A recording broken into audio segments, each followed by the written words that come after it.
Rich, did you know it's been 9 years since the last mainline Gran Turismo? I was going to say GT? I guess it is GT. Yeah. Gran Turismo game, but also 5 years since GT Sport, which feels like crazy times. Feels like that was yesterday.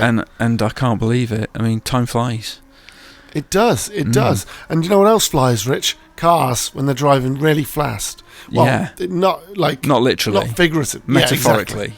Exactly. Yeah. So what we've got, Rich, is 4 versions of the game. Was this one of those games that was going to be like GT 7 was going to be PS5 only? Or was it was, yeah. And I think it's the shortage of PlayStation 5s, right, which has meant that every game is now coming to PS4.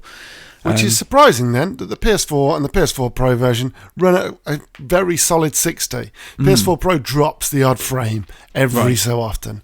But you've got the games that apparently it wasn't possible on now running at smooth 60, which kind of blows my mind a little bit. I mean, that is amazing. It doesn't look like there's a massive visual drop either, fidelity-wise.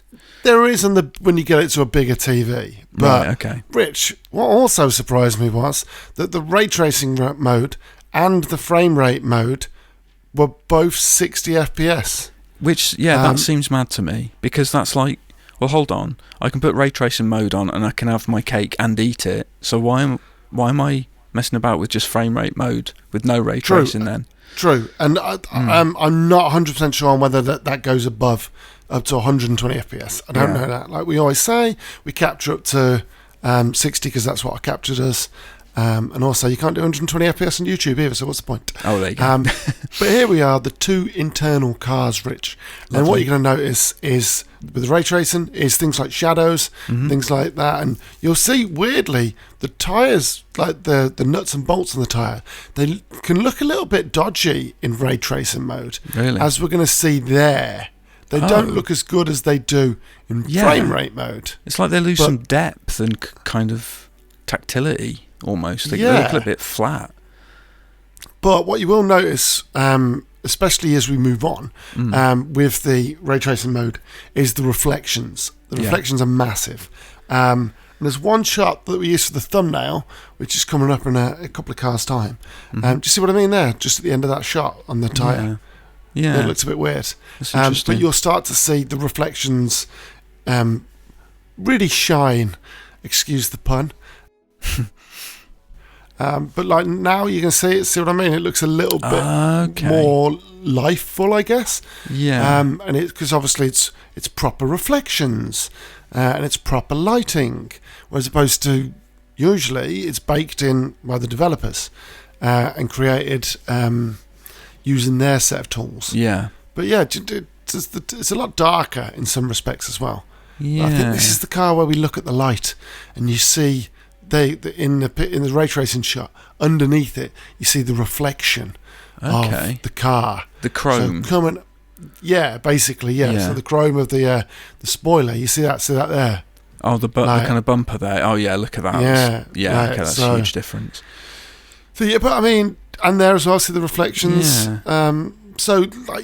But like it does look slightly better on the ray tracing mode, but there are times when the frame rate mode looks slightly better, but they're both 60 FPS, so it's a little bit like, what do you choose? Well, I would argue that frame rate almost looks better in quite a few instances, and when you're racing along at 150 miles an hour or whatever, you're not really going to be scrutinising it, I guess.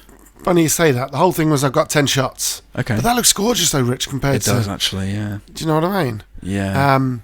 We got 10 shots. These are the static shots, which we started on. And I'm going to move into 5 moving shots after this. Yeah. But you can see in that shot that the Pro, how much better looking it is than the PS4. Yeah. In terms of clarity. I feel like the Pro's still a cracking console, It really is, yeah. It really is. But you can, obviously I'd probably go ray tracing, to be honest. Well, if you're not dropping frames, I guess you might as well, right? Yeah, for sure. But yeah, like the interiors of the car look great, and you can see the difference between the PS4 and the Pro version. PS4 version is a good version. Pro version is a great version. The PS5 ray tracing and frame rate modes, they're great. They're solid 60. I don't understand why there's 2 modes, but I don't know. Maybe One day we'll find out. I think you might be right about the frame rate mode maybe offering up to 120. That would make sense. Yes, it would, right? But ray tracing at 60 FPS, banging. I mean, not a lot of people have 120 FPS TVs. True. Obviously, there's 120 FPS monitors. Yeah. But 120 FPS TVs are not as common. few and far between. Yeah. They're definitely not as common. Matt's got one, and that was one of the newest LG models. So it will be a thing as we go on in this generation. Yeah. But as we can see here, like them actually running, PS4 version looks slick. PS4 Pro version looks slick as well, like really sexy. But obviously, as we move up into the PS5, like the PS5, it does feel like there's a bit of a jump, but it's not mind blowing. Mm-hmm. Do you know what I mean? Yeah, yeah. I mean, I think it's a great looking game. I have to say, I really. It is. But we're at that point now in the cycle where pretty much every game is a great looking game, right? Yeah, I guess racing games especially as well, because you can get such detail in car models now. It's pretty amazing. I would say, apart from my driving, the one disappointing thing with this is that while the cars themselves look fantastic across the board, I just feel like some of the environments are a little bit underwhelming in terms of like they're not very popping. Do you know what I mean? Yeah, I suppose there's not a huge amount of activity. I mean, now and again you get kind of helicopters flying over, and there are certain that was cool. tracks that have like kind of those big air turbines, and they're sort of looming over the track. So yeah, I guess it depends which track and stuff like that. When it rains, it looks incredible, I have to say. Oh yeah, I didn't do rain, to be honest. Yeah. Well, I probably should have. So thanks for that, Rich. Thanks. Sorry. For ruining everything I've done, you bastard. No, it does look good when it rains, but no, you're right. Look at the sun gleaming. You got the sun out. Your lovely sun gleam on the bodywork. And as we go from tunnel to tunnel here, look at the ray tracing. It's not. It's in both modes. Look at it in the top of the car. So even in your frame rate mode, the reflections look fantastic. Well, that's the thing with Gran Turismo. It's never been a slouch in the kind of reflections department, has it? No, it loves a good reflection. Like the Pro is a good version, isn't it? Look at that. Yeah, I really think so. Yeah, if you've got a PS4 Pro and you're reluctant to buy this because you think, it's going to be a lesser version, I don't think that's the case at all. No, and even if you got a PS4, and you're not looking to get into next gen yet, I'd be quite happy with what the guys have rolled out, to be honest. Yeah. Well, they're good at developing, aren't they? Them polyphony people. Polyphonians, is that the plural is? Yeah, sure. Why not? Let's coin that now. But Rich, that is GT7, Gran Turismo 7. Yep. Out on Friday, the 4th of March. And you know what? It's a well polished game, literally. Yes. Indeed. Yes, very well polished.